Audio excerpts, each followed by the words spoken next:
बिस्मिल्लाहिर्रहमानिर्रहीम अस्सलाम वालेकुम वरहमतुल्लाहि वबरकातुहू। देखिए, हम लोग डिस्कस कर रहे थे metal and non metal chapter को, जिसमें पहला पार्ट हम लोगों ने कवर कर लिया था। तो आज हम लोग डिस्कस करेंगे सेकंड पार्ट को। जो रिमेनिंग क्वेश्चंस रह गए हैं उसको हम देखते हैं। तो चलिए, पहला सवाल सेकंड पार्ट में है, the atomic number is. Atomic number basically atomic number represent किया जाता है कैपिटल जेड सिंबल से। किसी भी एलिमेंट या एटम का जो एटॉमिक नंबर होता है वो बराबर होता है नंबर ऑफ प्रोटॉन के। आपको पता है प्रोटॉन एक पॉजिटिव चार्ज स्पीशीज है जो न्यूक्लियस के अंदर रहता है, इसीलिए इसका दूसरा नाम न्यूक्लियर चार्ज भी है। न्यूक्लियस को चार्ज प्रोटॉन देता है, और अगर हम लोग प्रोटॉन के चार्ज को +1 मान लें, वैसे तो रियल चार्ज जो होता है प्रोटॉन पे वो 1.6 इंटू 10⁻⁻19 कोलम्ब है। लेकिन अगर मैं इस पूरे यूनिट को 1 मान लूं, 1 यूनिट, तो हर प्रोटॉन +1 चार्ज कंट्रीब्यूट कर रहा है, जबकि मैग्नीट्यूड में इतना कर रहा है। मगर इसको सिंप्लीफाई करने के लिए आप समझिए, हर प्रोटॉन एक प्लस चार्ज न्यूक्लियस को कंट्रीब्यूट कर रहा है, जिसकी वजह से न्यूक्लियस पे प्लस चार्ज आ रहा है। तो जितने प्रोटॉन होंगे उतना चार्ज आएगा न्यूक्लियस पर। इसीलिए प्रोटॉन के जितने नंबर होंगे न्यूक्लियस पर नेट उतने ही मैग्नीट्यूड का हम चार्ज मानेंगे पॉजिटिव में। तो न्यूक्लियस के चार्ज या नंबर ऑफ प्रोटॉन को ही एटॉमिक नंबर कहते हैं। हाँ, ये और बात है कि अगर एटम न्यूट्रल है तो न्यूट्रल एटम के अंदर नंबर ऑफ इलेक्ट्रॉन प्रोटॉन दोनों बराबर होते हैं। लेकिन अगर एटम पे चार्ज आ गया, और जब एटम पे चार्ज आता है तो उसको हम लोग आयन बोलते हैं। आयन के केस में इलेक्ट्रॉन और प्रोटॉन बराबर नहीं होते, तो वहां आयन का अगर आप एटॉमिक नंबर निकाल रहे हैं तो प्रोटॉन से ही निकालेंगे। इसीलिए एटॉमिक नंबर प्रोटॉन ही होता है, न्यूक्लियर चार्ज इलेक्ट्रॉन नहीं कहेंगे। एटम के केस में भी नंबर ऑफ प्रोटॉन, आयन के केस में भी नंबर ऑफ प्रोटॉन। तो अब आते हैं क्वेश्चन के आंसर पर। पहला ऑप्शन है नंबर ऑफ प्रोटॉन, दूसरा है नंबर ऑफ इलेक्ट्रॉन, तीसरा है नंबर ऑफ न्यूट्रॉन, चौथा है सम ऑफ प्रोटॉन एंड न्यूट्रॉन। देखिए, प्रोटॉन और न्यूट्रॉन के सम को आप एटॉमिक मास कहते हैं, एटम का मास, इसको हम एटॉमिक मास कहते हैं, और ये रिप्रेजेंट किया जाता है कैपिटल ए से। जबकि एटॉमिक नंबर रिप्रेजेंट किया जाता है Z से, और वो बराबर है नंबर ऑफ प्रोटॉन के। कंफ्यूज नहीं होंगे, नंबर ऑफ इलेक्ट्रॉन के बराबर नहीं होता है। हाँ, ये स्पेशल केस है कि अगर ये एटम न्यूट्रल है तो प्रोटॉन और इलेक्ट्रॉन दोनों के बराबर होगा। लेकिन फिर भी मैं बोल रहा हूं, अगर नंबर ऑफ प्रोटॉन आ गया है तो एटॉमिक नंबर मतलब number of proton, not number of electron. और न्यूट्रॉन तो मास के लिए है। तो चलिए, ये हो गया सवाल। नेक्स्ट क्वेश्चन की तरफ चलते हैं। The atomic number and mass number of iron, Fe symbol है, लैटिन जबान में इसका नाम फेरम है। आयरन, 2-3 बातें जरूर याद रखें। Fe सिंबल है, नीचे लिखते हैं एटॉमिक नंबर, आयरन का 26 होता है, ऊपर लिखते हैं मास 56 होता है। 21 से 30 तक का याद करवाया था, याद कीजिए कोड। सचिन 21 से 30, 20 तक तो याद ही रहता है। 21 का बताया था 21 सचिन, फिर बोला था टाइगर 22 सचिन टाइगर है। क्यों टाइगर है? विक्ट्री दिलाता है, विक्ट्री का मतलब वेनेडियम। विक्ट्री के बाद इसको कार मिलती है, कार पर इनकी मैडम बैठती है। ये 5 एलिमेंट लाइन से याद हो गए। सचिन टाइगर है, विक्ट्री दिलाया, कार मिली, कार पे मैडम बैठी। उसके बाद 5 एलिमेंट याद करवाया था, फे, को, निशा, को, जिंक। 25 के बाद ये है 26, ये है 27, ये है 28, ये है 29 और 30।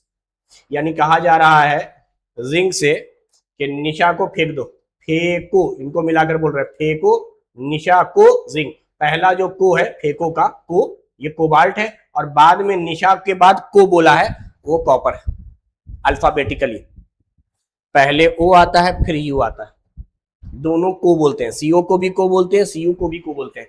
तो स्टार्टिंग में जो आया वो ओ था कोबाल्ट, बाद में जो आया वो यू था कॉपर। तो इस तरह से एटॉमिक नंबर याद हो जाएंगे। 1 से 20 तक तो याद रखना ही है, 21 से 30 तक का याद करने का तरीका ये। तो अब बताइए, आयरन था, इसलिए आयरन का एटॉमिक नंबर 26 हो गया। आते हैं ऑप्शन की तरफ। 47 देखिए सिल्वर का होता है। अगर कायदे से पूछा जाए 47 किसका है तो सिल्वर का है। सिल्वर का एटॉमिक नंबर 47 होता है, मास 108 होता है, सिंबल Ag है। यही हमारा आयरन है भाई, Fe, फेरम कहलाता है, लैटिन नाम फेरम। अच्छा 11 और 23 जो है एटॉमिक नंबर से पता चलता है। 11 सोडियम का, सोडियम लैटिन नाम नाट्रियम है। अच्छा 17 एंड 36, वैसे ये गलत दिया हुआ है, मास पर मत जाइए। 17 एटॉमिक नंबर होता है क्लोरीन का, क्लोरीन का 17 क्लोरीन का। वैसे यहां पे सवाल नहीं पूछा गया है, लेकिन अगर 17 की हम बात करें, क्लोरीन 17 एटॉमिक नंबर है 17, इसका एवरेज मास लिया जाता है 35.5, क्योंकि इसके 2 आइसोटॉप होते हैं। एक पाया जाता है जिसका मास 35 है और दूसरा पाया जाता है जिसका मास 37 है। अच्छा ये पाया जाता है 75%, ये पाया जाता है 25%। तो क्लोरीन पाए जाते हैं या तो 35 मास के फॉर्म में या 37 मास के फॉर्म में। 75% इसकी तादाद, 25% इसकी तादाद, इसीलिए जब एवरेज निकालिएगा तो 35.5 आएगा। तो 36 यहां दिया है, मास के हिसाब से मैं इसको सही नहीं मान रहा हूं, लेकिन चलिए ये तो मैं सारे ऑप्शन को जब डील कर रहा हूं तब बात कर रहा हूं, वरना जनरली मैं यही बोलता था कि आप एटॉमिक नंबर और मास निकालना है आयरन का। देखो एटॉमिक नंबर पे ही आ गया, एटॉमिक नंबर ही अलग अलग है, एक का है 47, एक का है 17, एक का है 26, एक का है 11। 11 सोडियम का होता है, 17 क्लोरीन का होता है। 1 से 20 तक में तो आपको याद हो ही जाएगा। 26 21 से 30 तक में याद हो गया, आयरन यही हो गया, और बाकी 47 की जरूरत तो नहीं है, मगर आप जानिए आ गया है ऑप्शन में तो 47 सिल्वर का होता है। अच्छा एक चीज और जानिए, आयरन का जो चार्ज होगा, चूंकि ये मेटल है तो मेटल इलेक्ट्रॉन डोनर स्पेसीज होते हैं। डी ब्लॉक के अंदर फिक्स ऑक्सीडेशन नंबर नहीं होता है। जैसे फर्स्ट ग्रुप है तो वो एक ही इलेक्ट्रॉन देकर +1 बनाएगा, सेकंड ग्रुप में है तो 2 इलेक्ट्रॉन देगा, 13वें ग्रुप में है तो 3 देगा। डी ब्लॉक में ये 2 इलेक्ट्रॉन भी रिलीज करता है, 3 इलेक्ट्रॉन भी रिलीज करता है। 2 देगा आयरन तो Fe+2 बनाएगा, और अगर 3 इलेक्ट्रॉन देगा तो Fe+3 बनाएगा। अच्छा आयरन अगर 2 इलेक्ट्रॉन देंगे तो ये कहलाएगा आयरन, और इसका ऑक्सीडेशन नंबर ब्रैकेट में रोमन तरीके से लिखा जाता है iron 2।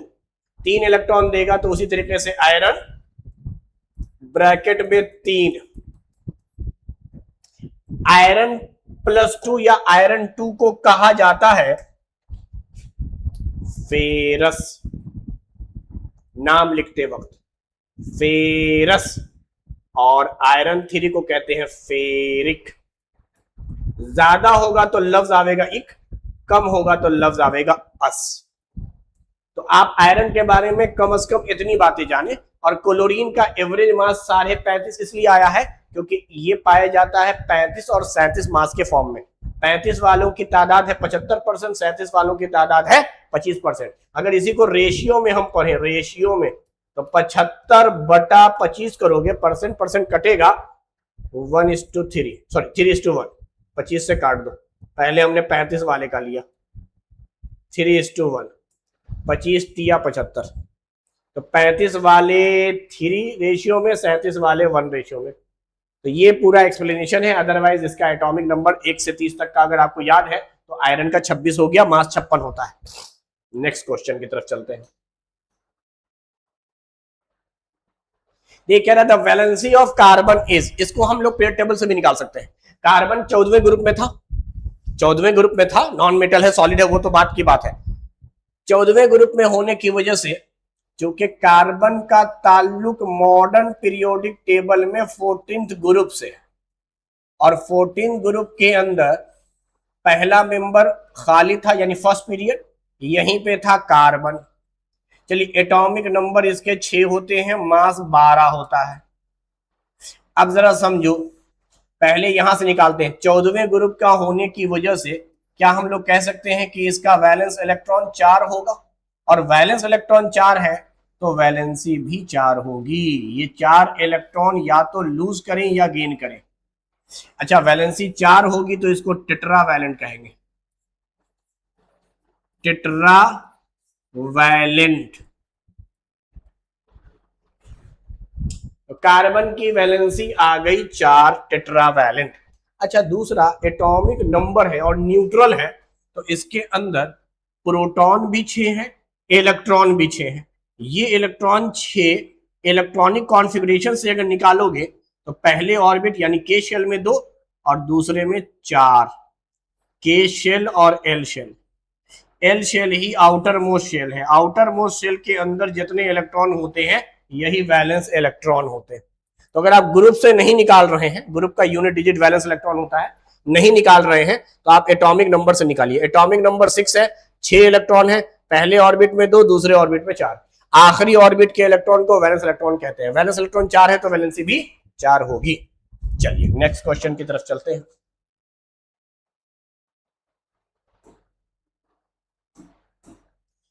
The formula of sulphurous acid. देखिए मैंने आपसे बताया है कि आप कुछ इक एसिड के नाम जरूर याद रखें, कुछ इक एसिड के मैं बात कर रहा हूं। सल्फर के केस में बहुत फेमस एसिड है सल्फ्यूरिक एसिड। ये है formula H2SO4। This is the formula of sulphuric acid. सारे इक एसिड याद रखिए, ये इक एसिड का फॉर्मूला है सल्फ्यूरिक एसिड।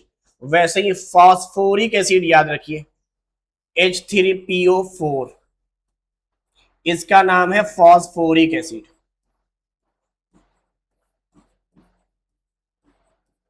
नॉन मेटल में एक सल्फर पढ़ लिया, एक फास्फोरस। अच्छा, इसी खानदान में नाइट्रोजन भी होता है, तो नाइट्रिक एसिड का फॉर्मूला पढ़ लीजिए HNO3। This is the formula of nitric acid. Nitric acid. ऐसे ही आप एक और पढ़ लेते हैं क्लोरिक एसिड, इसको हम लोग कहते हैं chloric acid.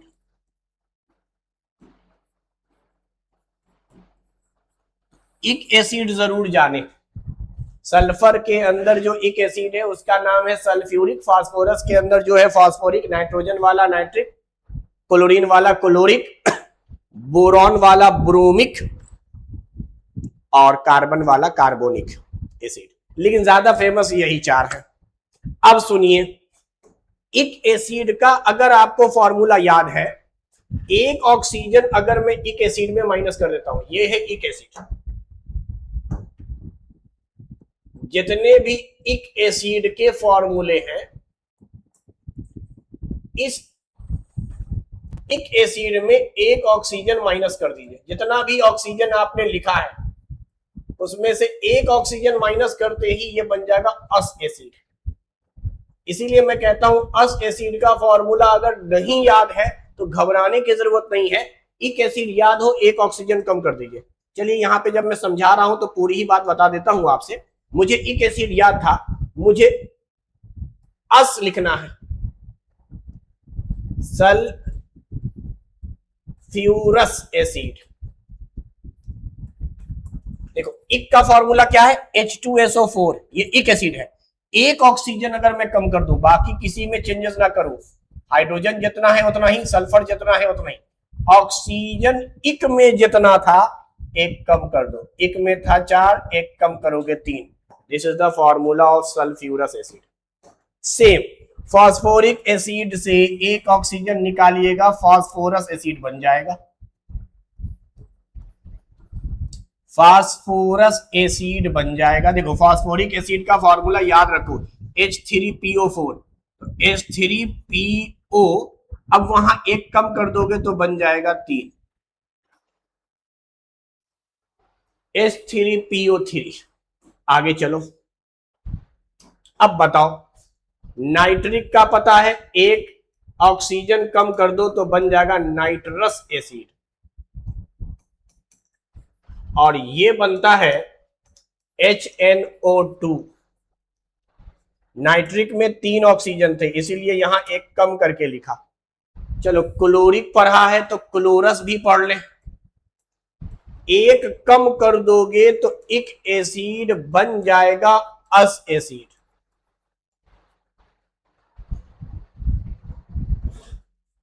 Nitric, chloric, sulphuric, phosphoric, एक एक कम कर दो, 4 से बन गया 3, 4 से बन गया 3, 3 से बन गया 2, 3 से बन गया 2, बाकी HCl HN जो था, H3P H2S सेम रहा। तो ये पैटर्न खाली जहन में रखिए, इक एसिड में से एक ऑक्सीजन निकाल देंगे अस आवेगा, और इक एसिड के फॉर्मूले आप याद रखिए, इक एसिड के फॉर्मूले याद रखिए।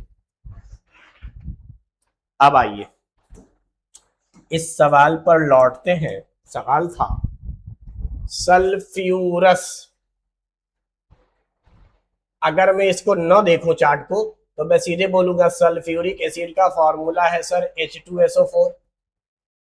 तो अगर मैं एक ऑक्सीजन कम कर दूं तो अस बन जाएगा, एक ऑक्सीजन कम करूंगा तो 4 से कम होके 3 बनेगा, यानी 2 हाइड्रोजन 1 सल्फर, O है 4, ये तो इक एसिड था सर।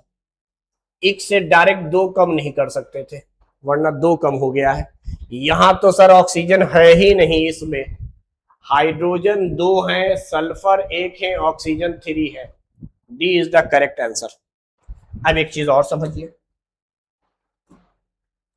जनरली नॉन मेटल के ऑक्साइड एसिडिक नेचर के होते हैं, तो सल्फर ऑक्सीजन से रिएक्शन करके एक गैस बनाता है सल्फर डाइऑक्साइड गैस। वैसे सल्फर ट्राई भी बनता है, सल्फर डाई और सल्फर ट्राई दोनों बनता है। अगर मैं सिर्फ सल्फर डाइऑक्साइड गैस को तस्वुर करूं, एसिडिक नेचर है, नॉन मेटल के ऑक्साइड एसिडिक है, सल्फर डाइऑक्साइड जो मैं कह रहा हूं एसिड है भाई, नॉन मेटल के ऑक्साइड थे इसीलिए एसिड है। और दुनिया में जितने एसिड हैं सब वाटर में घुलते हैं। वाटर में घुलने का मतलब ये जो नॉन मेटल के एसिड हैं, सल्फर डाइऑक्साइड, इसको पानी में घुला दो, घुलाने का मतलब ये पानी के साथ रिएक्शन करेगा, कॉम्बिनेशन। जब इनको तुम जोड़ोगे तो हाइड्रोजन तो 2 ही पीस रहेगा, 2 ही पीस है, यहां नहीं है, सल्फर यहां 1 पीस है, यहां नहीं है, ऑक्सीजन दोनों में कॉमन है, डाइऑक्साइड में 2, वाटर में 1, मिलाओगे तो बन जाएगा 3। तो मैंने ओरिजिन बता दिया, ओरिजिन सल्फ्यूरस एसिड बनने का यही था, सल्फ्यूरस एसिड। सल्फ्यूरस एसिड बनता है जब सल्फर डाइऑक्साइड गैस को आप पानी में डिसॉल्व करते हैं।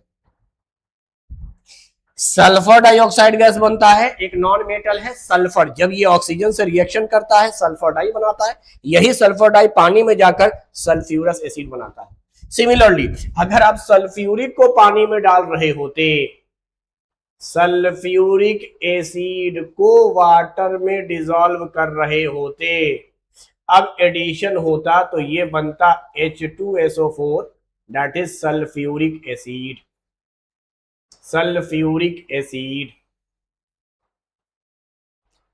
इसीलिए कहा जाता है कि एसिडिक रेन जो होता है, एसिडिक रेन, रेन मतलब वाटर, उसमें एसिड मिक्स होते हैं और वो एसिड कौन से होते हैं, सल्फर और नाइट्रोजन के ऑक्साइड, यानी सल्फर के oxide that is sulphur di, sulphur के ऑक्साइड यानी सल्फर ट्राई।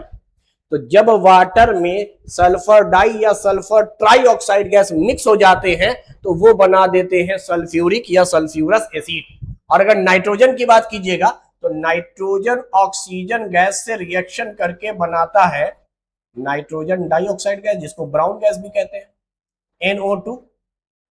अब ये NO2 अगर वाटर के साथ कंबाइन करे तो रूल ये कहता है कि दो नाइट्रोजन डाइऑक्साइड गैस एक वाटर के साथ कंबाइन करेंगे।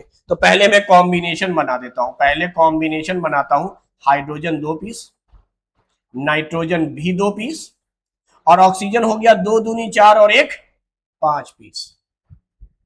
ये बना, ये NO2 2 बार लिया गया है तो 2 नाइट्रोजन हो गए, 4 + 1 5 ऑक्सीजन, हाइड्रोजन 2। और ये जो है बेसिकली 2 एसिड का मिक्सचर है, एक है नाइट्रिक एसिड, एक है nitrous acid. It means that acid rain के अंदर क्या होता है, sulphurous, sulphuric, nitrous and nitric. इसीलिए इन जनरल हम लोग शॉर्टकट में क्या बोलते हैं, ये तो हो गया रेन, वाटर को बोल दिया रेन, वाटर को बोल दिया आपने रेन। वाटर में सल्फर के ऑक्साइड या नाइट्रोजन के ऑक्साइड जब मिल जाते हैं तो उस वाटर को हम लोग एसिड रेन कह देंगे। वाटर में यानी रेन में जब हम सल्फर के ऑक्साइड, अब सल्फर डाई हो या सल्फर ट्राई हो, नाइट्रोजन डाइऑक्साइड गैस जब मिक्स होता है तो ये सब एसिड बनता है, इक एसिड और अस एसिड, और these are strong acid, strong acid होते हैं ये सब। इसीलिए हम लोग कहते हैं एसिड रेन हो गया, रेन जो है वो एसिडिक नेचर का हो गया। चलिए ये सब एडिशनल इंफॉर्मेशन मैंने दे दिया है, वरना सवाल तो बहुत आसान था, जो हम एक लाइन में कह सकते थे इक एसिड में से एक ऑक्सीजन निकाल दीजिए, अस एसिड बन गया। और मैंने रीजन बताया, पूरा इक एसिड का याद करने का तरीका याद कीजिए और एक कम करके अस कर लीजिए। बाकी रीजन ये है कि पहले सल्फर ऑक्सीजन से रिएक्ट करके डाई बनाता है, ये डाई को वाटर में डालते हैं तो सल्फ्यूरस, और ट्राई को अगर डाल देंगे तो सल्फ्यूरिक। चलिए नेक्स्ट क्वेश्चन की तरफ। Sulphuric asset turns blue litmus paper into, भाई एसिड है ना, ये तो हमें मालूम है अच्छे से कि ये एसिड है। एसिड की प्रॉपर्टी होती है ब्लू लिटमस पेपर को वो टर्न कर देता है रेड में। जो भी एसिड हो, चाहे ये वीक एसिड हो, स्ट्रॉन्ग एसिड हो, एसिड कैसे भी हो, एसिड की कुछ खासियत है। पहली खासियत, खाने में खट्टा लगेगा, सॉर इन टेस्ट। एसिड देखा इसलिए कुछ बातों को डिस्कस कर लेते हैं। एसिड की एक प्रॉपर्टी है कि अगर आप इसको खाएं तो खाने में खट्टा लगेगा। दूसरी प्रॉपर्टी है कि ये ब्लू लिटमस पेपर को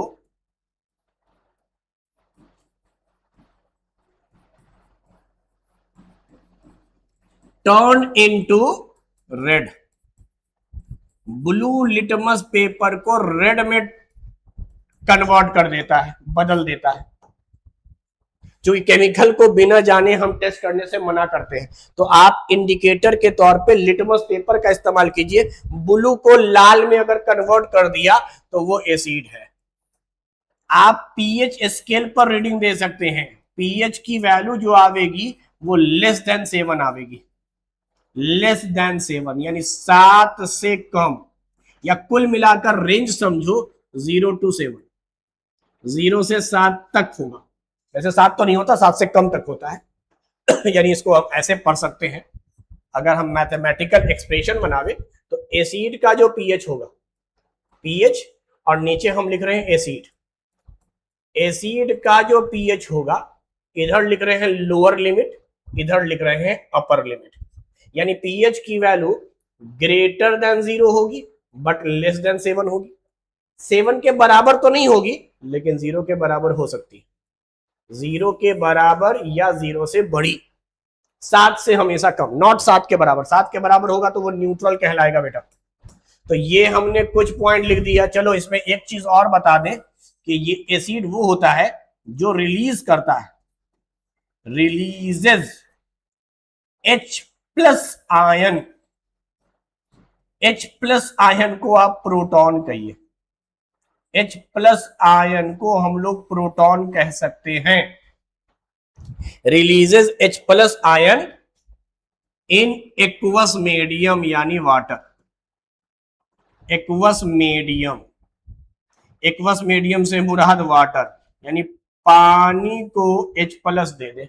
अच्छा, H प्लस को प्रोटॉन क्यों कहते हैं ये भी समझिए। एक आसान सा कॉन्सेप्ट ये है कि अगर मैं हाइड्रोजन एटम बनाऊं तो हाइड्रोजन एटम के न्यूक्लियस में एगो होता है प्रोटॉन, न्यूट्रॉन नहीं होता, प्रोटियम आइसोटॉप है। हाइड्रोजन के अंदर प्रोटियम ले रहे हैं, प्रोटियम के अंदर न्यूट्रॉन नहीं होता है, और इसके अंदर ये पहला शेल है, इसी शेल में एक इलेक्ट्रॉन होते हैं, ये इलेक्ट्रॉन एक है पहले ऑर्बिट में के शेल में।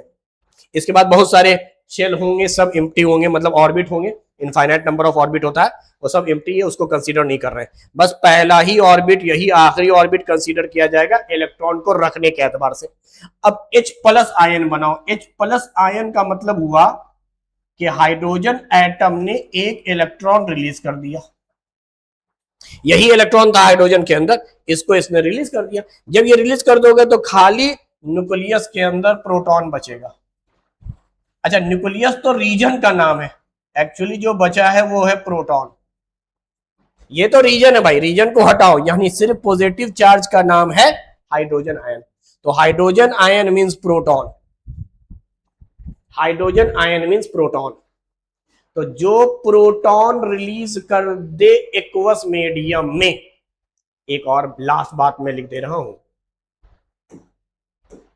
लुईस के कॉन्सेप्ट के हिसाब से। देखो, H प्लस का मतलब प्रोटॉन, प्रोटॉन देने का मतलब है इलेक्ट्रॉन लेना।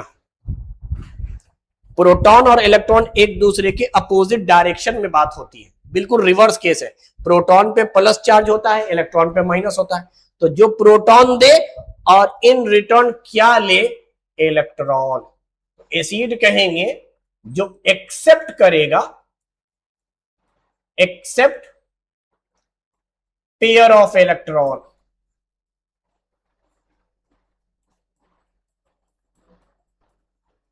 और इलेक्ट्रॉन जहां आते हैं उसको ऑर्बिटल कहते हैं, तो ऐसे ही हम लिख दे रहे हैं वैकेंट ऑर्बिटल। इलेक्ट्रॉन जहां रहता है उस जगह को आप ऑर्बिटल कहते हैं। थोड़ा सा एडवांस लेवल का कॉन्सेप्ट है, 8th क्लास के हिसाब से तो बहुत ऊपर की चीज है। ऑर्बिट के अंदर सब ऑर्बिट होता है या सबसेल होता है, उस सबसेल के अंदर ऑर्बिटल होता है। आप बस जानो कि इलेक्ट्रॉन को लेगा, प्रोटॉन को देगा। तो प्रोटॉन दिया इसलिए इलेक्ट्रॉन लिया। तो ये सब प्रॉपर्टी एसिड की है। यहां पर एसिड की एक प्रॉपर्टी पूछा था, ब्लू लिटमस पेपर को किस में टर्न कर देगा भाई, तो रेड में कर देगा। पीएच पूछता तो 7 से कम होता, टेस्ट पूछता तो सौर होता। क्या रिलीज करेगा तो प्रोटॉन होता, क्या एक्सेप्ट करेगा तो इलेक्ट्रॉन होता। These are the property of acid. चलिए, अगर बेस का होगा तो बीटर इन टेस्ट, बेस की बात कर रहा हूं, एसिड का अपोजिट होता है, तो इस सौर का अपोजिट मान लीजिए बीटर, मान लीजिए यहां रेड लिटमस को ब्लू में कन्वर्ट कर देगा, बेस ब्लू में कन्वर्ट कर देगा। पीएच की वैल्यू मोर देन 7 होगी और वो 14 तक चलेगी, टिल 14 तक। रिलीजेस, अब प्रोटॉन इसने दिया है तो वो इलेक्ट्रॉन पेयर देगा, इलेक्ट्रॉन पेयर को रिलीज करेगा, प्रोटॉन को एक्सेप्ट करेगा। तो बेस की बात कर रहा हूं, रेड लिटमस पेपर को ब्लू में, बीटर इन टेस्ट एक्सेप्ट करेगा प्रोटॉन को, रिलीज करेगा इलेक्ट्रॉन पेयर, पीएच की वैल्यू मोर देन 7। ये बेस की प्रॉपर्टी थी। अगला सवाल सुनिए, which one of the following oxide will not change red litmus into blue. पहले समझो, रेड लिटमस को ब्लू में कन्वर्ट करना क्या बेस की प्रॉपर्टी है? यहां बोल रहा है नॉट चेंज, यानी बेस नहीं होना चाहिए, क्योंकि चेंज कर दे अगर, रेड को ब्लू में कन्वर्ट कर दे तब तो वो बेस है भाई। बेस की प्रॉपर्टी ये बताया, रेड को ब्लू में कन्वर्ट कर दे, बीटर इंटेस्ट हो, पीएच की वैल्यू बहुत ज्यादा हो यानी 7 से ज्यादा हो, जो प्रोटॉन को एक्सेप्ट करे, इलेक्ट्रॉन पेयर को रिलीज करे, पूरा एसिड का उल्टा, वो बेस है। मगर यहां बोल रहा है नॉट, यानी बेस नहीं होना चाहिए, मींस हमारा जवाब होगा एसिड। बेस अगर नहीं होगा तो हमारा जवाब होगा एसिड। हमें एसिड ढूंढना है। एसिड कभी भी रेड को ब्लू में कन्वर्ट नहीं करता है, बल्कि ब्लू को रेड में कन्वर्ट करता है। तो ये कह रहा है नॉट चेंज, रेड को ब्लू में न करे, तो वो एसिड है भाई, बेस तो कर देगा। अच्छा, यहां तो डायरेक्ट को एसिड दे दे, अगर एसिड नहीं देगा तो डेफिनेटली वो देगा नॉन मेटल, क्योंकि ऑक्साइड किसके लिए जाएंगे?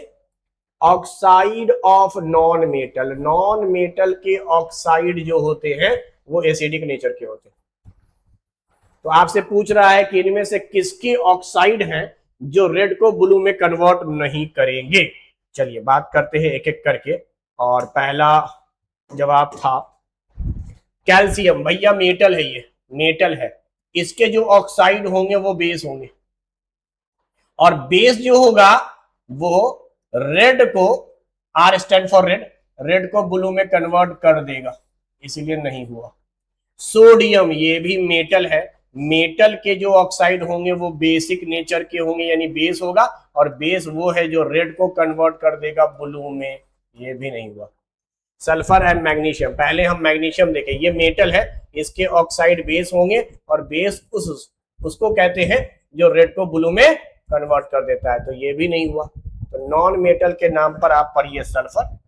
और अभी हमने बात की थी, ये है सल्फर, एक सॉलिड नॉन मेटल, 16वें ग्रुप से ताल्लुक है।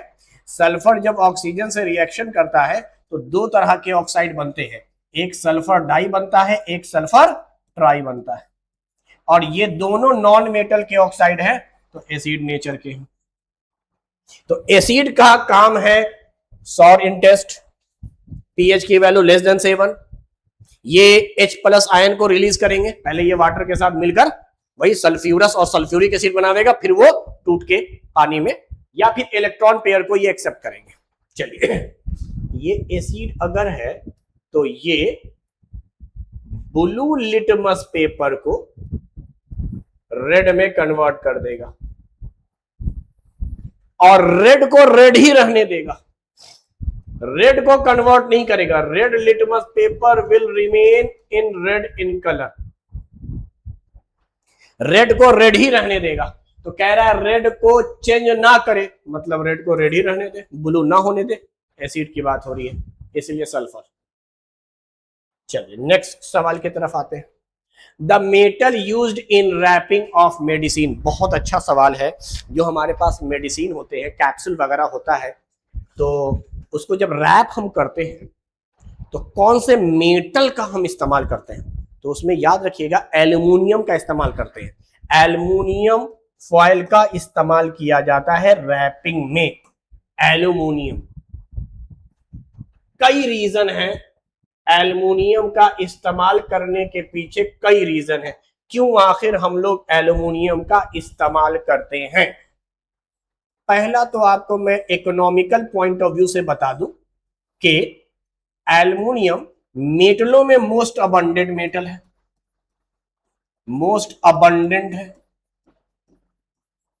ये तो इकोनॉमिकल पॉइंट हुआ। अगर ये इसका परसेंटेज सारे मेटलों में सबसे ज्यादा है तो इसका मतलब इजीली अवेलेबल होगा, हर जगह आसानी से अवेलेबल होगा, इजीली अवेलेबल।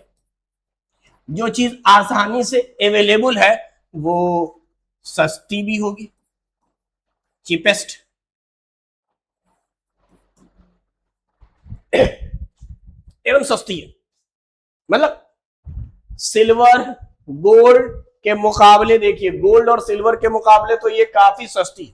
तो ये तो इकोनॉमिकल पॉइंट ऑफ व्यू से बोला कि ये सस्ती इसलिए है क्योंकि ये मोस्ट अबंडेंट है, इजिली अवेलेबल है हर जगह, एल्युमिनियम हर जगह अवेलेबल रहता है, आसानी से मिल जाता है।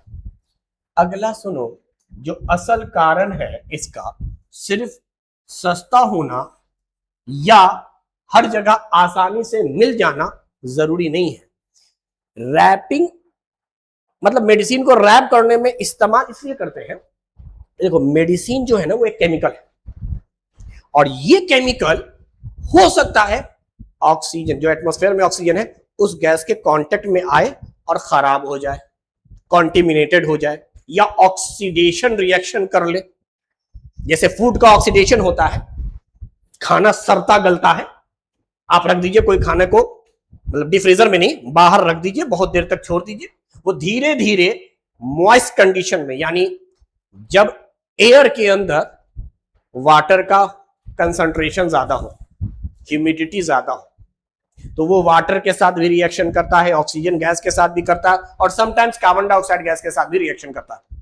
तो उससे क्या होगा कि वो डिग्रेड होना शुरू हो जाता है, खराब होना शुरू होता है। तो मेडिसिन भी अगर आप लंबे समय तक ऐसे ही छोड़ दें तो हो सकता है वो केमिकल ऑक्सीजन के प्रेजेंस में या बार बार ऑक्सीजन का या लाइट का रेडिएशन उस पर पड़े और वो रिएक्शन करके खराब हो जाए। तो हम चाहते हैं कि मेडिसिन लाइट से प्रोटेक्टेड रहे, ऑक्सीजन गैस से प्रोटेक्टेड रहे, तो हम उसको रैप करते हैं, उसके ऊपर एक फिल्म बनाते हैं। तो जब आप फिल्म बनाएंगे यानी रैपिंग कर रहे हैं, फ्रेम टाइप का प्रोटेक्टिव लेयर बनाने का नाम है फिल्म, तो आप जानिए एल्युमिनियम जो होता है वो इम्परमेबल है,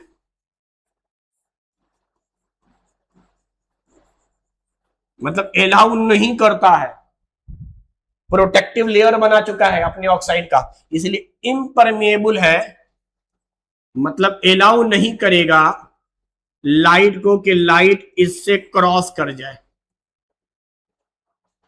तो अगर केमिकल के ऊपर एल्युमिनियम की फिल्म है तो लाइट एल्युमिनियम से टकराकर अंदर नहीं जाएगा, बाहर निकल जाएगा।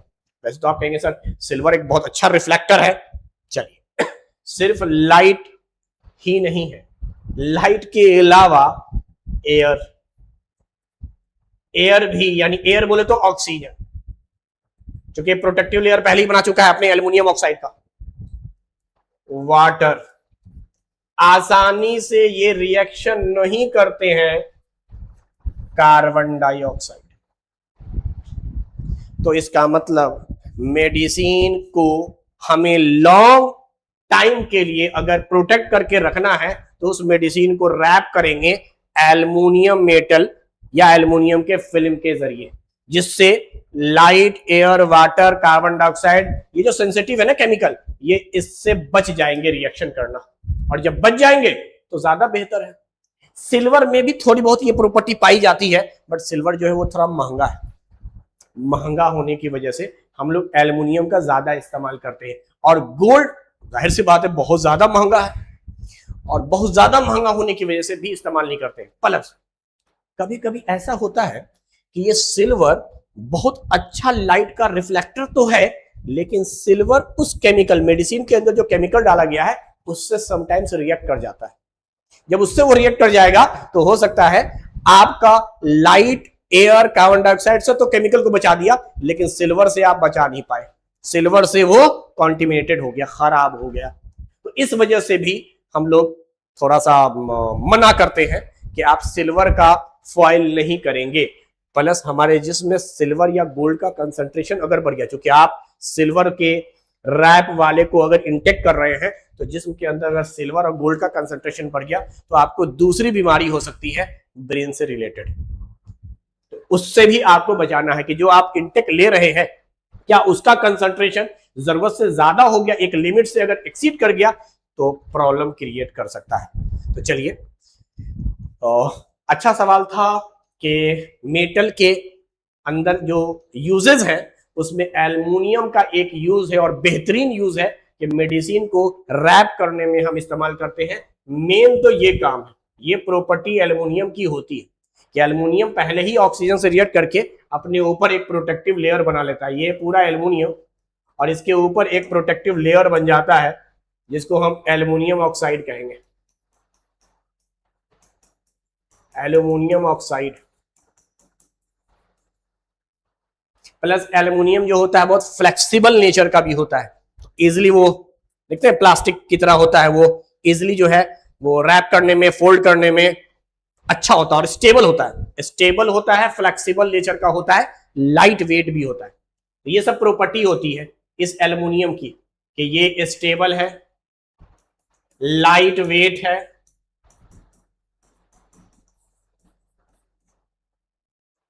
फ्लेक्सिबल है। ये एल्युमिनियम की अपनी खासियत है। बाकी मोस्ट अबंडेंट होने की वजह से आसानी से रेडियली अवेलेबल है, हर जगह अवेलेबल है और सस्ता होता है। चलिए नेक्स्ट क्वेश्चन की तरफ हम चलते हैं। बेकिंग सोडा, देखिए बेकिंग सोडा, इसको खाना बनाने वाला सोडा या खाना बनाते वक्त जो सोडा का इस्तेमाल करते हैं उसको बेकिंग सोडा कहते हैं। खासतौर से क्रिस्पी आइटम को, पकौड़ा वगैरह बनाने में इस्तेमाल करते हैं अपने किचन में हम लोग, तो इसको हम बेकिंग सोडा कहते हैं। इसका फॉर्मूला होता है sodium hydrogen carbonate, sodium hydrogen carbonate या सोडियम बाइकार्बोनेट। Na को कहा गया है सोडियम और HCO3 को कहा गया है हाइड्रोजन कार्बोनेट। हाइड्रोजन कार्बोनेट, अच्छा आप हाइड्रोजन कार्बोनेट को बाइकार्बोनेट भी बोलते हैं। इस हाइड्रोजन कार्बोनेट का दूसरा नाम बाइकार्बोनेट भी है। तो इस तरीके से हम लोग कह सकते हैं सोडियम बाइकार्बोनेट या सोडियम हाइड्रोजन कार्बोनेट। ऑप्शन देखते हैं। सोडियम कार्बोनेट, भाई इसका फॉर्मूला है Na2CO3, ये नहीं होगा। कास्टिक सोडा, सोडियम हाइड्रोक्साइड को कहते हैं, NaOH को कहते हैं। सोडियम बाइकार्बोनेट, करेक्ट आंसर यही, सोडियम बाइकार्बोनेट NaHCO3। और ये है सोडियम क्लोराइड, ये तो नमक है भैया, NaCl। अच्छा एक चीज मैं यहीं पर आपको और बता दूं, इसी बेकिंग सोडा में, इसी बेकिंग सोडा में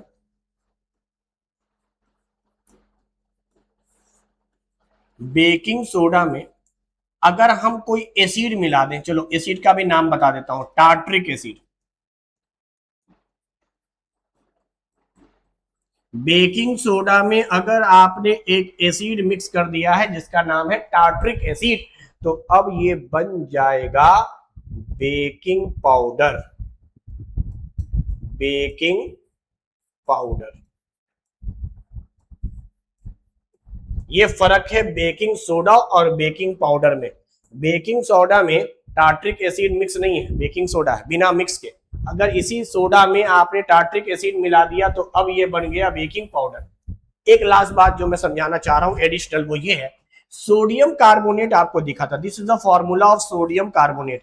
इस सोडियम कार्बोनेट में अगर हम एक फिक्स नंबर है 10 वाटर के मॉलिक्यूल और एक्स्ट्रा ऐड कर दे, sodium carbonate 10 mole of H2O, 10 water अगर हम जोड़ दें तो इसको कहते हैं वॉशिंग सोडा। कपड़ा धोने में इस्तेमाल किया जाता है washing soda. Washing soda, sodium carbonate Deka hydrate, इस 10 को हम डेका बोलते हैं, sodium carbonate Deka hydrate, water का नाम हाइड्रेट भी है। तो अगर मैं इसका नाम बोलूं, केमिकल नाम, तो मुझे दिख रहा है सोडियम कार्बोनेट, 10 के लिए लफ्ज आता है डेका, और वाटर को हाइड्रेट बोलते हैं। बाकी आपको जो मैंने बता ही दिया, सोडियम हाइड्रोक्साइड का ही नाम है कास्टिक सोडा, और सोडियम क्लोराइड को कहते हैं नमक, NaCl, टेबल साल्ट। चलिए नेक्स्ट क्वेश्चन की तरफ चलते हैं। Copper vessel in a long run to get a greenish deposit of. देखिए होता क्या है, कोई भी मेटल डिग्रेड होना शुरू हो जाता है। खास तौर से दो मेटल के बारे में आपको पढ़ना है, एक तो आयरन जिसमें जंग लग जाता है, रस्टिंग हो जाता है, दूसरा कॉपर, इसको कोरोजन कहते हैं। वक्त के साथ धीरे धीरे उस मेटल का खत्म हो जाना, डिग्रेड हो जाना, डिस्ट्रॉय हो जाना कोरोजन कहलाता है। तो मैं बात कर रहा हूं कॉपर के केस में। कॉपर मॉइस्ट इन्वायरमेंट में, मॉइस्ट का मतलब हो गया वाटर रहेगा एयर में, इसको हम लोग कहते हैं एयर, और ये है वाटर मॉइस्ट या moisture. Humid environment, oxygen gas के साथ साथ वाटर उसमें है, साथ में अगर कार्बन डाइऑक्साइड गैस भी आ जाए जो एटमॉस्फेयर में है, तो ये कॉपर कन्वर्ट होता है ग्रीन कलर में। ग्रीन कलर का एक कॉम्प्लेक्स बनाता है, ग्रीन कलर कॉम्प्लेक्स, जो कॉपर को खत्म कर देता है, कॉपर को डिस्ट्रॉय कर देता है। अब सवाल यह है कि ये ग्रीन कलर का कॉम्प्लेक्स क्या है, तो ये एक्चुअली मिक्सचर है दो कंपाउंड का, mixture of two compound, mixture of, एक है कॉपर हाइड्रोक्साइड जिसको क्यूप्रिक हाइड्रोक्साइड भी कहते हैं, एंड दूसरा है कॉपर कार्बोनेट। यानी ये कॉपर जब वाटर से ये मिलेगा तो बनावेगा हाइड्रोक्साइड, और कार्बन डाइऑक्साइड और ऑक्सीजन मिलेगा इस कॉपर के साथ तो बनावेगा कार्बोनेट। इन दोनों के मिक्सचर के बाद ग्रीन कलर का फॉर्मेशन होता है। नाम पे बात करें तो इसको हम लोग कहेंगे क्यूप्रिक हाइड्रोक्साइड, और ये है कॉपर कार्बोनेट। इन्हीं दोनों के मिक्सचर को कहते हैं ग्रीन कलर कॉम्प्लेक्स, जो बेसिकली कॉपर को डिस्ट्रॉय कर रहा है, कोरोजन हो रहा है। तो कॉपर का जब जब कोरोजन होगा तो फॉर्मेशन होगा क्यूप्रिक हाइड्रोक्साइड, कॉपर कार्बोनेट, दोनों को मिक्सर जो होगा वो ग्रीन कलर का होगा। तो यहां तो खैर आपसे सवाल क्या पूछ रहा है, वापस आइए, कॉपर का जो बर्तन है अगर वो लंबे समय तक चले, यानी उसके कांटेक्ट में वाटर, ऑक्सीजन, कार्बन डाइऑक्साइड आए, तो ग्रीनिश डिपोजिशन होने लगता है, उस वेसल के पास ग्रीन कलर का डिपोजिशन होने लगता है। किसके फॉर्मेशन से? Cupric oxide, cupric hydroxide. Cupric hydroxide तो सही है लेकिन ये नहीं है। कार्बोनेट तो सही है लेकिन सिर्फ एक पार्ट है, और ऑक्साइड तो है ही नहीं। Carbonate, hydroxide, this is the correct answer. Mixture होता है दो चीजों का, हाइड्रोक्साइड एंड कार्बोनेट। कॉपर के दो होंगे, हाइड्रोक्साइड, कार्बोनेट, दोनों के मिक्सचर से ग्रीनिश कलर आता है और कॉपर धीरे धीरे खत्म होने लगता है। चलिए नेक्स्ट क्वेश्चन की तरफ चलते हैं। Steel is an alloy of, देखिए एलॉय जो होता है, एलॉय जो होता है वो सॉल्यूशन में भी हम लोग उसको पढ़ते हैं। होमोजेनियस मिक्सचर है, सॉल्यूशन के अंदर पढ़ते हैं, सॉलिड इन सॉलिड के अंदर। लेकिन चलिए पहले आपसे बोल रहा स्टील क्या है, मैं थोड़ी बहुत बातचीत कर लेता हूं।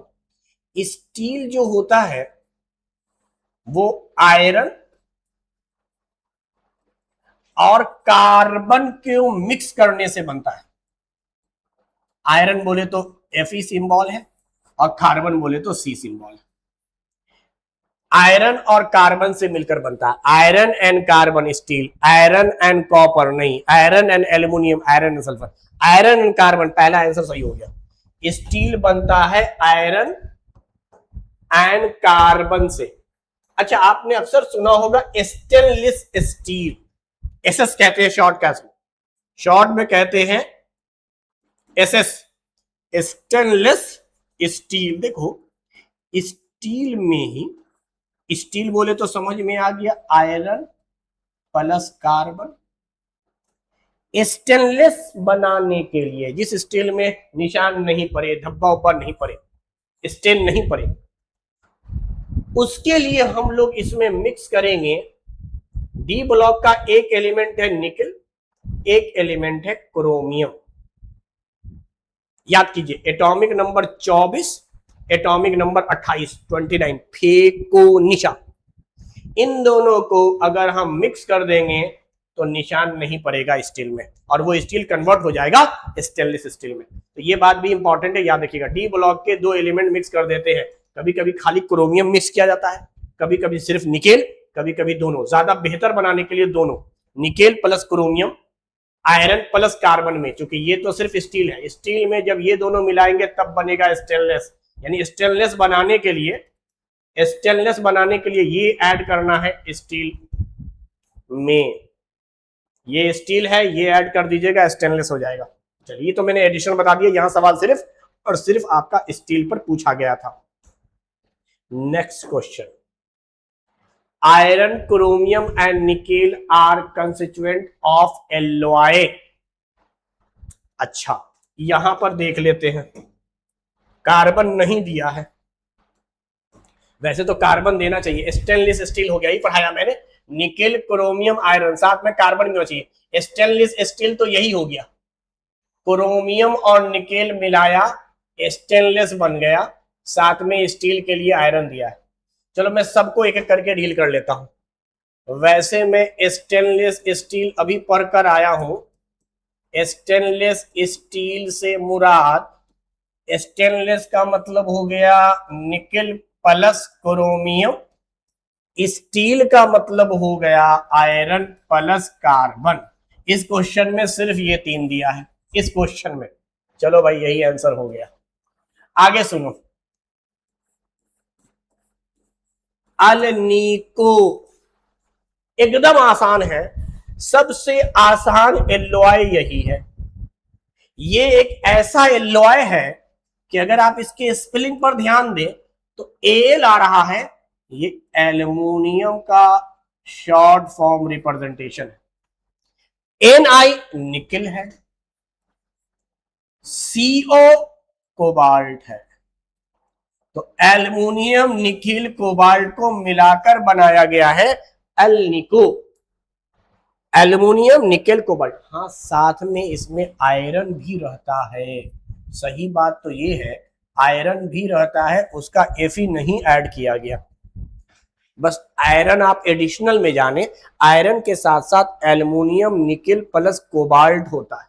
यानी यहां एडिशनल में एल्यूमिनियम और कोबाल्ट आ गया, वरना आयरन के साथ निकेल अगर रहता तो स्टेनलेस स्टील का एग्जांपल होता, निकेल प्लस आयरन। तो ये थोड़े से कॉम्बिनेशन है जो आपको जहन में रखने हैं, खास तौर से एलॉय वाले।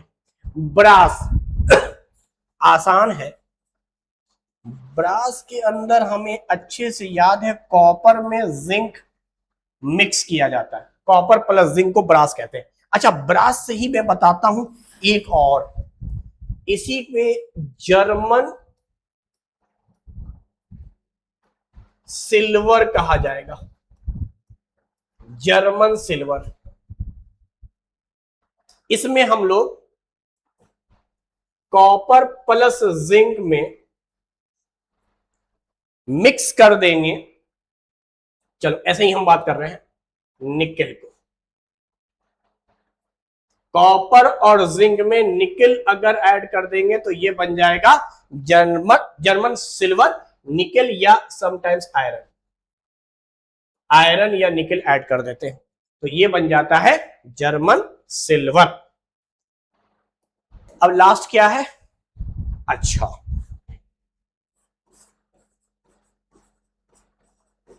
देखो लास्ट का नाम देखोगे ना तो एल्यूमिनी आ रहा है, एल्यूमीन यानी एल्यूमिनियम है, एल्यूमिनियम है। डूरालुमीन, इसमें बेसिकली होता क्या है, मैग्नीशियम और मैग्नीज कॉपर के साथ होते, कॉपर के साथ मैग्नीशियम और मैग्नीज आता है तो लफ्ज आता है डूरा। और आगे तो एल्यूमीन है, एल्यूमीन बोले तो एल्यूमिनियम, और डूरा बोले तो मैग्नीशियम मैग्नीज कॉपर। वैसे ही सिल्वर बोला गया है, लेकिन इसमें कहीं पर देखिए सिल्वर नहीं है। आयरन या निकल में से कोई एक, मैं आयरन ही ज्यादा आपके लेवल पे मान के चलता हूं, इसी में कॉपर और जिंक ये ऐड कर दीजिएगा। तो इस क्वेश्चन के हिसाब से देखिए स्टेनलेस स्टील में ही मिल रहा है आयरन, क्रोमियम, निकेल, कार्बन नहीं दिया है, कोई बात नहीं।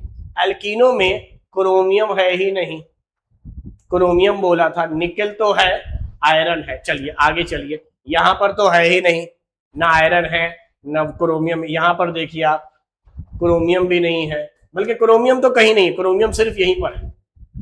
जितने भी बाकी ऑप्शन दिए हुए थे, जर्मन सिल्वर तो यहाँ पे था भी नहीं, मैंने एडिशनल पढ़ा दिया ब्रास से ही। अच्छा एक और चीज होता है ब्रास के साथ, ब्रॉन्ज भी समझिए।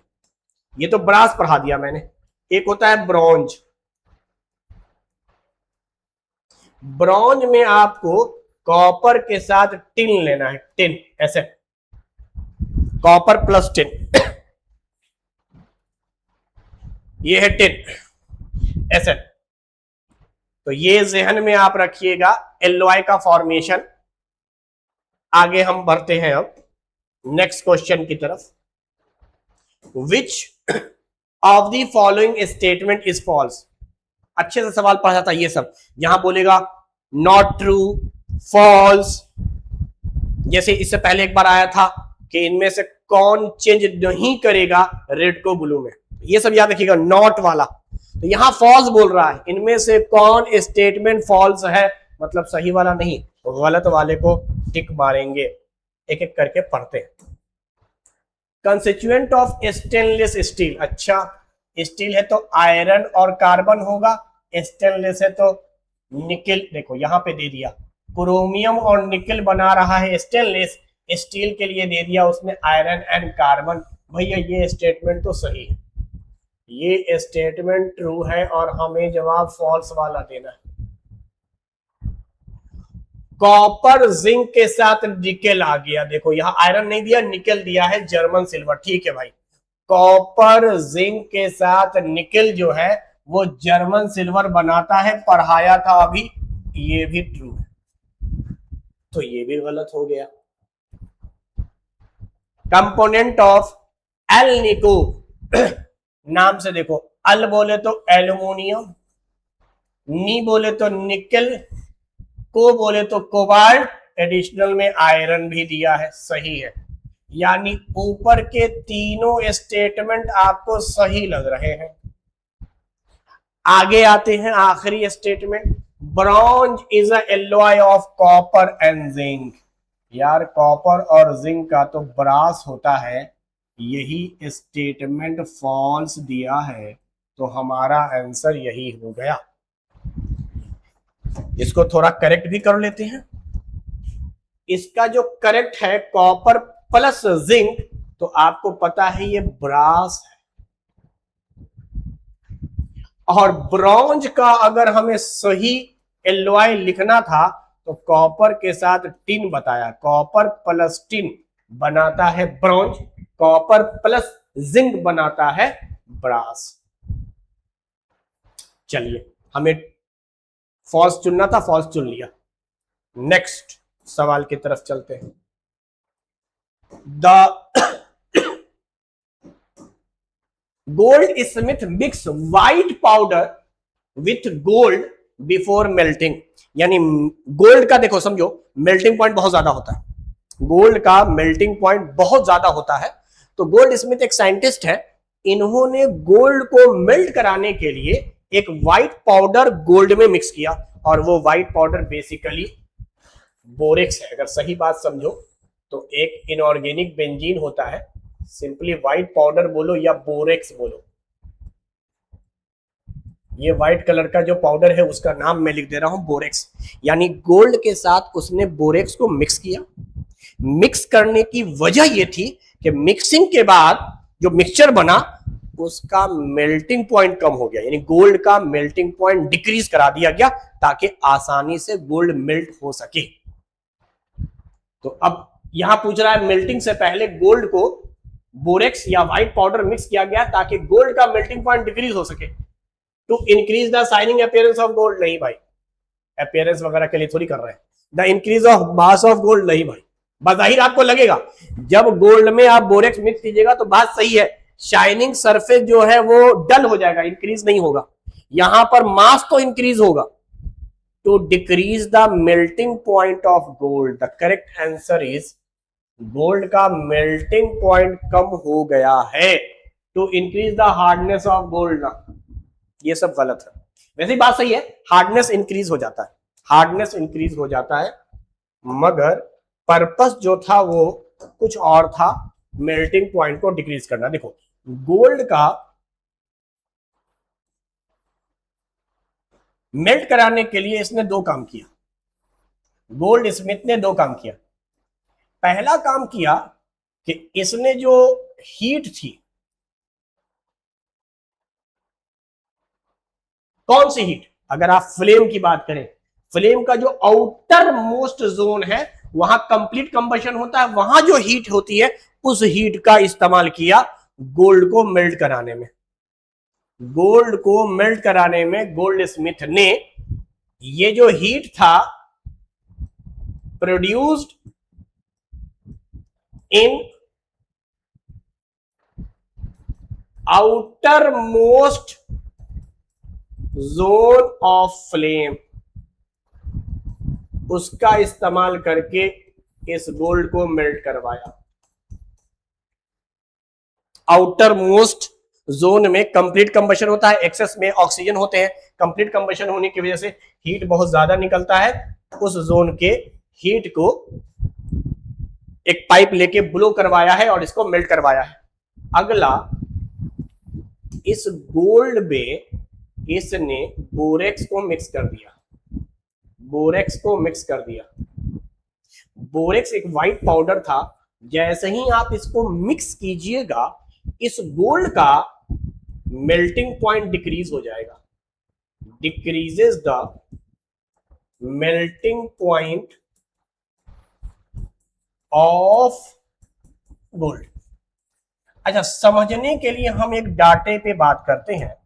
शुरू में मान लीजिए गोल्ड का मेल्टिंग पॉइंट मान लेते हैं 1300 डिग्री सेल्सियस, 1300 डिग्री सेल्सियस। तो आउटर मोस्ट जोन में हीट कम से कम 1300 डिग्री सेल्सियस होनी चाहिए, वो होती है जनरली। आप मान के चलें 1250 से लेके 1800 तक, चलिए हम 1300, 1400, 1500, यहां जो आउटर मोस्ट जोन में हीट होती है इसको हम अप्रोक्सीमेटली एवरेज मान लेते हैं 1500 डिग्री सेल्सियस तक की हीट प्रोड्यूस हुई। मतलब इतना टेम्परेचर होता है, इस टेम्परेचर पर, यानी इसका हीट इतना है कि इतना टेम्परेचर राइज कर देगा। वैसे हीट जूल में मेजर की जाती है, लेकिन मैं कह रहा हूं उस हीट को अगर मैं टेम्परेचर में करूं तो 1500 डिग्री सेल्सियस के आसपास टेम्परेचर हो जाएगा उस हीट की वजह से। तो उस हीट का इस्तेमाल करके हम गोल्ड को मेल्ट करा सकते हैं। लेकिन अगर हमारे पास उतना हीट नहीं है तो ये जो आप व्हाइट पाउडर के रूप में बोरेक्स इस्तेमाल कर रहे हैं,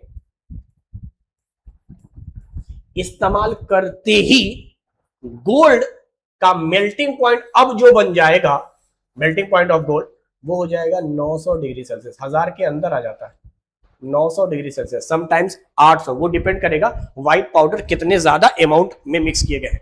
कम मिक्स करेंगे तो कम डिक्रीज करेगा, ज्यादा मिक्स करेंगे ज्यादा डिक्रीज करेगा। लेकिन अगर ये सवाल आवे कि गोल्ड में व्हाइट पाउडर मिक्स करते ही क्या हुआ, तो कहेंगे गोल्ड का हार्डनेस बढ़ गया, ये बात सही है। हार्डनेस बढ़ गया, ये बात सही है। मास तो बढ़ ही जाएगा जब कोई एडिशनल चीज आप ऐड कर रहे हैं तो। शाइनिंग अपीयरेंस गोल्ड का घट जाता है। गोल्ड प्योर स्टेट में ज्यादा शाइन करता है, जैसे ही आप बोरेक्स वगैरह मिक्स करते हैं डल अपीयरेंस होता है, तो शाइनिंग तो कम हो जाएगा, लेकिन बाकी चीज बात सही है। लेकिन पर्पस वो नहीं था, गोल्ड स्मिथ का पर्पस ये था कि हम इस गोल्ड को इजिली मेल्ट कर लें। स्मेल्टिंग प्रोसेस भी कहते हैं इसको, smelting. This is also considered as, इस पूरे प्रोसेस को यहां गोल्ड में कोई चीज मिक्स करके उसको मेल्टिंग पॉइंट डिक्रीज कर रहे हैं, स्मेल्टिंग। तो क्वेश्चन आसान था कि गोल्ड स्मिथ ने व्हाइट पाउडर को गोल्ड में गोल्ड के मेल्टिंग से पहले इसलिए मिक्स किया ताकि गोल्ड का मेल्टिंग पॉइंट कम हो जाए, गोल्ड आसानी से मेल्ट हो सके, वरना गोल्ड को मेल्ट कराने के लिए बहुत ज्यादा हीट या टेम्परेचर की रिक्वायरमेंट थी। चलिए नेक्स्ट क्वेश्चन की तरफ चलते हैं, और नेक्स्ट क्वेश्चन आपका है crystalline allotropic form of carbon. Carbon basically जो पढ़ाया गया है आपको वो दो रूप में पढ़ाया गया है। कार्बन के दो एलोट्रॉस पढ़ाए गए हैं, एक कार्बन पाया जाता है डायमंड के रूप में, एक कार्बन पाया जाता है ग्रेफाइट के रूप में। एक और रूप है जिसको फ्लोरीन कहते हैं, इसको कार्बन 60 भी कहते हैं। फुटबॉल लाइक स्ट्रक्चर होता है, इसका जो स्ट्रक्चर होता है ना वो फुटबॉल लाइक होता है, फुटबॉल लाइक स्ट्रक्चर होता है। जबकि डायमंड का तो आपको पता ही है, इसका स्ट्रक्चर टेट्राहेड्रॉन है। और ग्रेफाइट हेक्सागोनल एरे के फॉर्म में होता है, लेयर फॉर्म में। ये एक्चुअली लेयर है शीट को,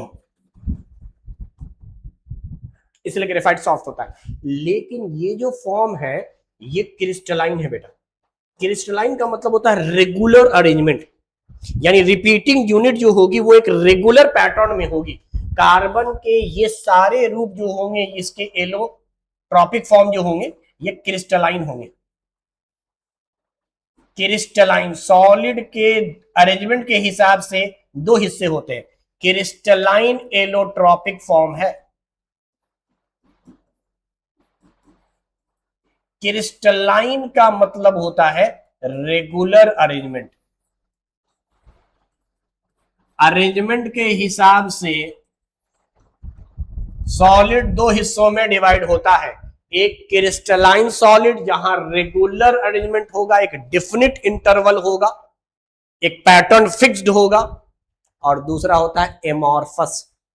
एमॉर्फस में रेगुलर अरेंजमेंट नहीं होता, इर्रेगुलरिटी आती है।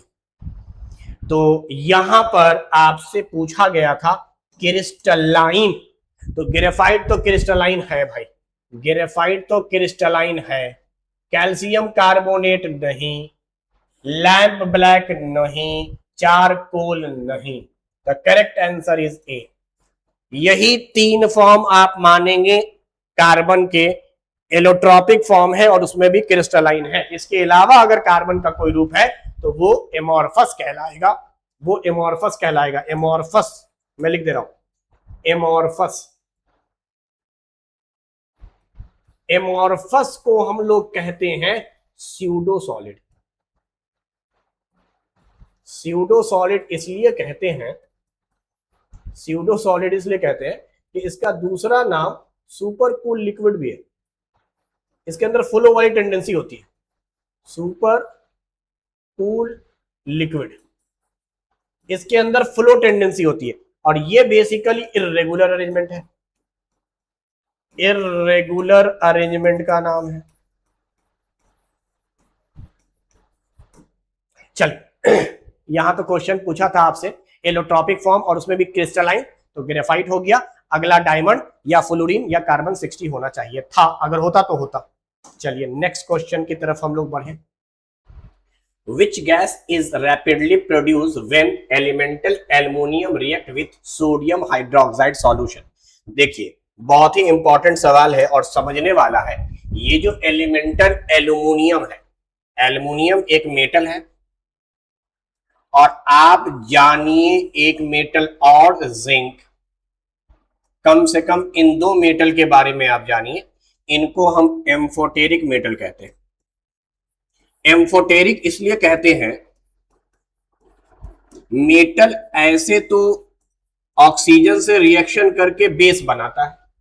ये मेटल की खासियत होती है कि मेटल जब भी ऑक्सीजन से रिएक्ट करेगा मेटेलिक ऑक्साइड बनाएगा, और मेटेलिक ऑक्साइड बेसिक नेचर के होते हैं। लेकिन एल्युमिनियम और जिंक ऐसे मेटल हैं जो ऑक्सीजन से रिएक्ट करके बेस भी बना सकते हैं, एसिड भी बना सकते हैं। तो इसके अंदर दोनों कैरेक्टर पाया जाता है, यानी बोथ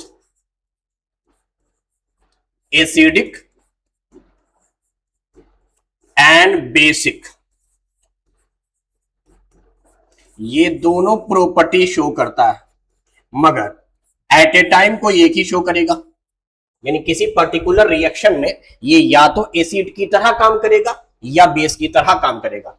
अब ये डिपेंड किस पे करेगा कि ये एसिड की तरह काम कर रहा है कि बेस की तरह काम कर रहा है, तो ये डिपेंड करेगा दूसरे रिएक्टेंट पर। जैसे कि यहां पर कह रहा था कि जो एलिमेंट एल्यूमिनियम है ये रिएक्ट किया है सोडियम हाइड्रोक्साइड के साथ। आपको पता होना चाहिए ये सोडियम हाइड्रोक्साइड जो है वो आर्हीनियस बेस है। NaOH एक प्योर बेस है, सोडियम हाइड्रोक्साइड कास्टिक सोडा ये एक बेस है। और याद रखिए बेस के साथ रिएक्शन नहीं करता है, यानी इस एम्फोटेरिक मेटल के अलावा अगर कोई मेटल आता तो वो बेस से रिएक्शन नहीं करता। लेकिन ये दोनों मेटल चूंकि एम्फोटेरिक नेचर के हैं तो इनके अंदर तो एसिडिक बेसिक दोनों प्रॉपर्टी है, तो ये एसिड बेस दोनों से रिएक्शन कर सकते हैं। यहां पर ये बेस से रिएक्शन कर रहे हैं तो अपनी प्रॉपर्टी एसिडिक नेचर की वजह से ये इस रिएक्शन में एसिडिक नेचर शो करेगा, जिसकी वजह से ये बेस से रिएक्शन कर जाएगा। और रिएक्शन करने के बाद ये बनाता है सोडियम एल्यूमिनेट, ये है formula NaAlO2 bye releasing hydrogen gas.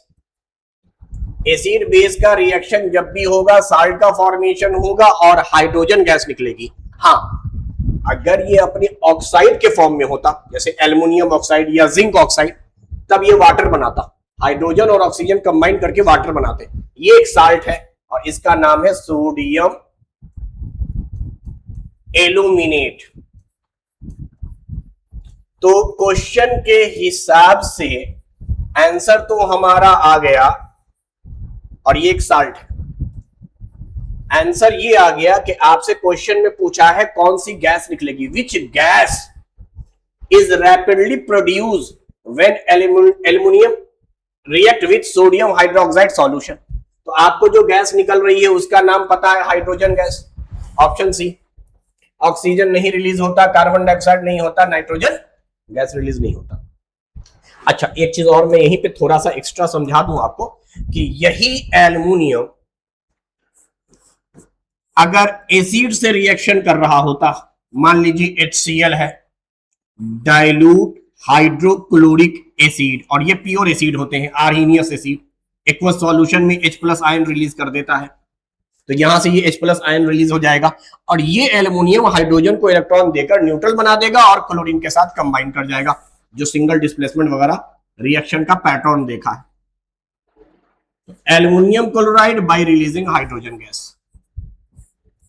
तो इस वक्त एसिड था तो एल्युमिनियम ने अपना बेसिक नेचर शो किया, बेस की तरह रिएक्शन किया और रिएक्शन करके बना लेगा एक salt bye releasing hydrogen gas. तो ये दोनों मेटल ऐसे मेटल हैं जो एम्फोटेरिक नेचर के होते हैं, यानी ये एसिड बेस दोनों से रिएक्शन करते हैं। बेस के साथ रिएक्शन करके भी हाइड्रोजन गैस, एसिड के साथ रिएक्शन करके भी हाइड्रोजन गैस। बेस से रिएक्शन करते वक्त अपना एसिडिक प्रॉपर्टी शो करेंगे और एसिड से रिएक्ट करते वक्त अपना बेसिक प्रॉपर्टी शो करेंगे। लास्ट एक बात और समझ लेते हैं, अगर यही एल्युमिनियम अपने ऑक्साइड फॉर्म में होता, एल्युमिनियम ऑक्साइड, और ये रिएक्शन हम करा रहे होते सोडियम हाइड्रोक्साइड के साथ, एम्फोटेरिक है इस एल्युमिनियम की वजह से, ये एम्फोटेरिक है तो ये बेस और एसिड दोनों से रिएक्ट करेगा। इस वक्त NaOH बेस की तरह काम कर रहा है तो ये एसिड की तरह काम करेगा। Oxides of aluminium, acidic basic दोनों नेचर है। इस वक्त बनेगा प्रोडक्ट वही सोडियम एल्यूमिनेट, मगर हाइड्रोजन गैस रिलीज नहीं होगी। अब इस ऑक्साइड की वजह से वाटर बनेगा, फॉर्मेशन ऑफ वाटर होगा। यही काम हम लोग, अब यही एल्युमिनियम ऑक्साइड अगर डाइल्यूट HCl यानी एसिड से रिएक्शन करे, उस वक्त ये बेस की तरह शो करेगा और ये बना रहा है एक साल्ट जिसका नाम है AlCl3 बाय रिलीजिंग वाटर। यानी अगर सिर्फ मेटल है, सिर्फ मेटल अपने ऑक्साइड के फॉर्म में नहीं गए हैं तो हाइड्रोजन गैस रिलीज होगी, हाइड्रोजन गैस। लेकिन अगर यही मेटल के ऑक्साइड है तो हाइड्रोजन के बजाय वाटर बन जाता है। तो ये थोड़ी सी एडिशनल इंफॉर्मेशन मैंने आपको बता दी, और कम से कम ये दो मेटल आप याद जरूर रखें जो एम्फोटेरिक नेचर के हैं, ये एल्युमिनियम एंड जिंक। आपके कोर्स में तो इतना ही है, वैसे 5 मेटल होते हैं जो एम्फोटेरिक नेचर के होते हैं। उस 5 मेटल के अलावा बाकी जितने मेटल हैं वो जब ऑक्सीजन से रिएक्शन करेंगे तो सिर्फ एक ही तरह का ऑक्साइड बनाएंगे जो बेसिक ऑक्साइड कहलाएगा, यानी बेस बनाएंगे। हाँ, ये और बात है कि बेस पानी में घुल गया तो अल्कली नाम होगा, नहीं घुला तो हम उसको वीक बेस या सिंपल बेस कहेंगे। चलिए, मैं एडिशनल की जब बात ही कर रहा हूं तो वो 5 मेटल आपको बता देता हूं कि वो कौन कौन से हैं जो एम्फोटेरिक बनावेंगे, यानी एसिड बेस दोनों से रिएक्शन करेंगे। 2 मेटल तो आपके पास ही है, एल्युमिनियम एंड जिंक। 2 और जानिए, 14th ग्रुप के लास्ट के 2 एलिमेंट। 14th ग्रुप, कैसी गीत सुनाऊं सुनाऊं टिन, प्यारे बच्चों पीबी लेड। 14 ग्रुप के ये 2 एलिमेंट भी एम्फोटेरिक नेचर के होते हैं, यानी इनके ऑक्साइड भी एसिडिक बेसिक दोनों होते हैं। एसिड से रिएक्शन करते वक्त अपनी बेसिक प्रॉपर्टी शो करेंगे और बेस से रिएक्शन करते वक्त अपनी एसिडिक प्रॉपर्टी शो करेंगे। और लास्ट है 2nd ग्रुप का बेरिलियम, पहला मेंबर बेटा। बेटा मांगे कार स्कूटर बाप राजी में जो बेटा है बेरिलियम वो एम्फोटेरिक होता है। ये 5 एलिमेंट हैं एम्फोटेरिक नेचर के। 2nd group, 12th group, 13th, 14 में 2। 2nd ग्रुप में 1, 12th ग्रुप में 1 और सब फर्स्ट मेंबर है। सिर्फ 13th ग्रुप में ये 2nd मेंबर है। 13th ग्रुप में था बाल, बोरॉन, उसके बाद था एल्युमिनियम। तो बोरॉन तो मेटल वाइट है, आपको तो मेटल लेने हैं, तो मेटल यही है, पहला मेटल यही मिलेगा। 2nd ग्रुप का पहला member metal beryllium, 12th group का पहला मेंबर जिंक, 13th ग्रुप में फर्स्ट मेटल एल्युमिनियम, और 14th ग्रुप में लास्ट के 2 एलिमेंट ही मेटल है। तो first and second metal of 14th group. 14th group में carbon, silicon, germanium. Carbon non metal है, सिलिकॉन जर्मेनियम आपका मेटलोइड है। तो टिन और लेड ही मेटल है। तो कुल मिलाकर इन 5 को जानिए, इनको मैं एम्फोटेरिक मेटल की कैटेगरी में रखता हूं। एम्फोटेरिक मेटल इसलिए बोलता हूं क्योंकि इनके ऑक्साइड बेसिक और एसिडिक दोनों नेचर के होते हैं, तो ये एसिड बेस दोनों से रिएक्शन कर लेगा। तो चलिए, बहुत सारी एडिशनल बातें हमने बात कर ली, अब हम मूव ऑन होते हैं नेक्स्ट क्वेश्चन की तरफ। तो आज के लिए इतना ही। ये हमने मेटल नॉन मेटल चैप्टर को 2 पार्ट में डिस्कस कर लिया। 15 साल के क्वेश्चंस को इजीली हमने डिस्कस कर लिया है। फिर भी अगर किसी क्वेश्चन में आपको डाउट है या फर्दर एक्सप्लेनेशन चाहिए तो आप पूछ सकते हैं, हम उस पर्टिकुलर टॉपिक को या उस पर्टिकुलर क्वेश्चन को दोबारा से डिस्कस कर लेंगे और ब्रॉड टर्म में। तो बड़ा इंपॉर्टेंट चैप्टर था, बहुत सारे क्वेश्चंस आए हैं और बहुत सारे क्वेश्चन एक जैसे आए हैं, तो उसको अच्छे से देखिए। और ये हमारे लास्ट ईयर के सिलेक्टेड स्टूडेंट हैं, होपफुली नेक्स्ट ईयर शायद यहाँ पे आपकी तस्वीर हो। तो बेस्ट ऑफ लक और पढ़ाई करते रहिए। आज के लिए इतना ही, अल्लाह हाफिज।